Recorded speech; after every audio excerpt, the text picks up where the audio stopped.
ICC உலகக்கிண்ண இறுதிப் போட்டி தொடர்பான தகவல்கள். இந்தியாவும் ஆஸ்திரேலியாவும் நேருக்கு நேர் மோதுண்ட ஒரு போட்டியாக இந்த போட்டி அமைந்திருந்தது. இந்தியாவை பொறுத்தவரை சொந்த நாட்டில் இடம்பெற்ற ஒரு தொடர் என்பதன் காரணமாக தொடர்ச்சியான வெற்றிகளை பெற்றிருந்தது. எந்த ஒரு போட்டியிலும் அவர்கள் மோசமான விளையாட்டை வெளிப்படுத்தவில்லை. பந்து வீச்சிலும் சரி, துடுப்பாட்டத்திலும் சரி. எனவே பாரிய எதிர்பார்ப்பு இருந்தது. சொந்த மண்ணில் விளையாடுவதால் நிச்சயமாக இந்தியாவுக்கு தான் வெற்றி என்ற கணிப்புகள் வெளியாகி இருந்தன. அதே நேரத்தில் ஆஸ்திரேலியாவை பொறுத்தவரையில் ஆரம்பத்தில் இந்த உலகக்கிண்ண போட்டிகளில் ஆஸ்திரேலியாவுக்கு என்ன நடந்தது என்று கேட்கிற அளவுக்கு தான் அவர்களுடைய ஆட்டம் இருந்தது.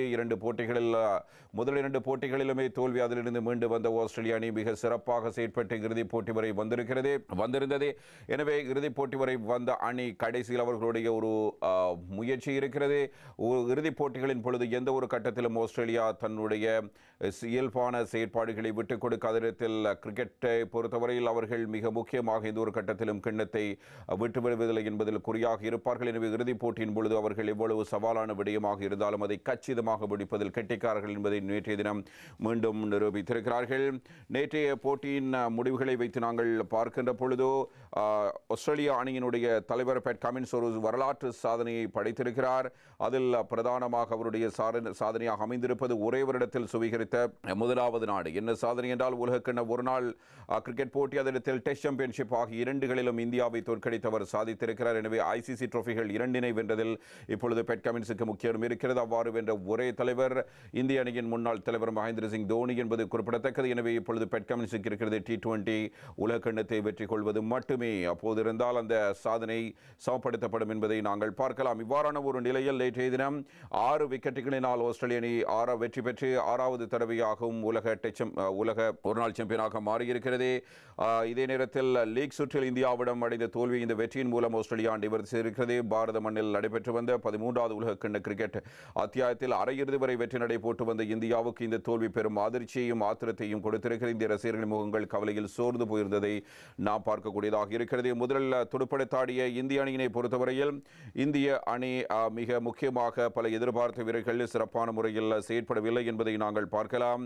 ரோஹித் சர்மா, விராட் கோலி, KL ராகுல் ஆகியோர் மூவர் மாத்திரமே திறமையாக துடுப்படுத்த ஆடினார்கள். எனவே அனுபவமிக்க வீரர்கள் ஓட்டங்களை குவித்திருந்தாலும் கூட அவர்களுடைய திறமைகள் அவ்வளவு சிறப்பானது என்று கூற முடியாது. 31 பந்துகளை எதிர்கொண்டு 47 ஓட்டங்களை பெற்றிருந்த ரோஹித் சர்மா 4 பவுண்டர்களையும் 3 சிக்சர்களையும் அவர் விளாசியிருந்தார். எனவே ரோஹித் சர்மா அணித்தலைவர் என்பதை நினைவில் கொண்டு மைதானம் எப்படி இருக்கிறது, எனவே எவ்வாறு துடுப்பாட்ட வேண்டும் என்பது குறித்து இன்னும் கூடுதல் கவனம் செலுத்தி இருக்கலாம். எனவே ஏனைய போட்டிகளை போன்று அவர் அதிரடி காட்ட துவங்கியதன் காரணமாகத்தான் இந்திய அணியின் வீழ்ச்சி இருந்தது. எனவே அவர் எங்கே அடித்த பந்து எங்கே செல்ல, அதுவும் டிராவிஸ் ஹெட்டினால் மிக சிறப்பான ஒரு பிடியெடுப்பின் மூலம் அவர் ஆட்டமிழந்திருந்தார். அதே நேரத்தில் பாதுகாப்பான ஆட்டத்தை கடைசி சில போட்டிகளில் வெளிப்படுத்தி வந்த விராட் கோலியும் இந்த போட்டியில் சிறப்பாக செயற்படவில்லை. 50 ஓட்டங்களை பெற்றிருந்தாலும் கூட அவரும் ஆட்டமிழந்து வெளியேறி சென்றிருந்தார். இந்த நிலையில் மிக முக்கியமாக ஒரு பாரிய எதிர்பார்ப்புடன் கூடிய ஒரு போட்டியாக அமைந்திருந்தது. உலகக்கிண்ண சாதனை வீரரான விராட் கோலியின் வலிமையான ஆக்ரோஷத்தையும் இந்த போட்டியில் காண முடியவில்லை. 63 பந்துகளை எதிர்கொண்ட அவர் 4 பவுண்டர்களுடன் 54 ஓட்டங்களை பெற்றிருந்தார். மறுபுறத்தில் மிகவும் பொறுமையாக துடுப்படுத்தாடிய KL ராகுல் 107 பந்துகளை எதிர்கொண்டு ஒரே ஒரு பவுண்டருடன் 66 ஓட்டங்களை பெற்றிருந்தார். இந்த மூவரை விட சூரியகுமார் யாதவ் 18 ஓட்டங்களையும், குல்தீப் யாதவ் 10 ஓட்டங்களையும் இரட்டை ஓட்ட இலக்கு எண்ணிக்கைகளாக அவர்கள் பெற்றிருந்தார்கள்.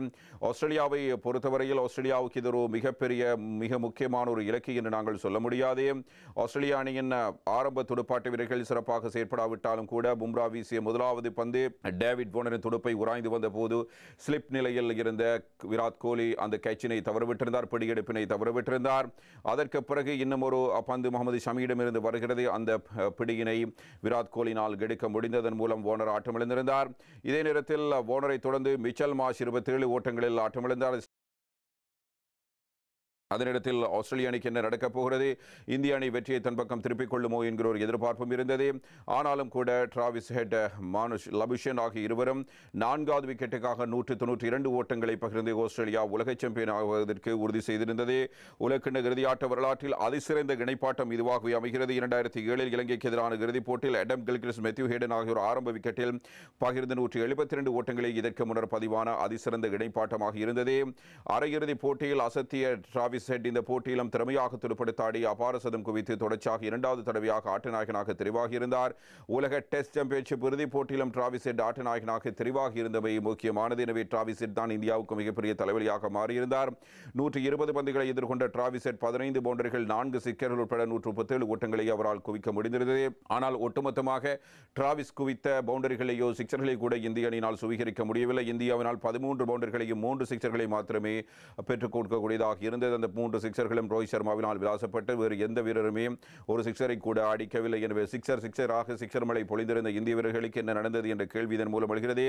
எனவே டிராவிஸ் ஹெட்டுக்கு பக்கபலமாக இருந்து நிதானத்துடன் துடுப்படுத்தாடிய மானிஷ் லபுஷேன் 58 ஓட்டங்களை பெற்றிருந்தார். பந்து வீச்சில் பும்ரா 2 விக்கெட்டுகளையும் ஷமி சிராஜ் ஆகியோர் தலா 1 விக்கெட்டினையும் வீழ்த்தியிருந்தார்கள். இதில் மிக முக்கியமான விடயமாக உலகக்கிண்ண இறுதி ஆட்ட வரலாற்றில் கிளெவ் லாய்ட் 1975ஆம் ஆண்டு சதமடித்திருந்தார். Vivian Richards 1979 சதமடித்திருந்தார். 1996ஆம் ஆண்டு அரவிந்தர் சில்வா, 2003ஆம் ஆண்டு ரிக்கி பொன்டிங், 2007ஆம் ஆண்டு ஆடம் கில்கிறிஸ்ட், 2011ஆம் ஆண்டு மஹேலி ஜெயவர்தன் ஆகியோர் சதமடித்திருந்தார்கள்.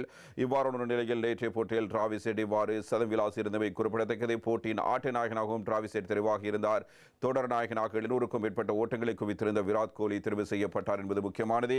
எனவே இந்தியாவில் நடந்த போட்டி இந்தியர்களுக்கு சாதகமாக அமைந்திருக்க வேண்டும். ஆனால் அவ்வாறு போட்டி அமையவில்லை. இலங்கையில் இருக்கின்ற இந்திய ரசிகர்களுக்கு இது ஒரு மிக பெரும் கவலையும் சோகத்தையும் ஏற்படுத்தி இருக்கும். இது எப்படி இருப்பினும் இலங்கை ரசிகர்களுக்கு எல்லா வகையிலும் சோகம்.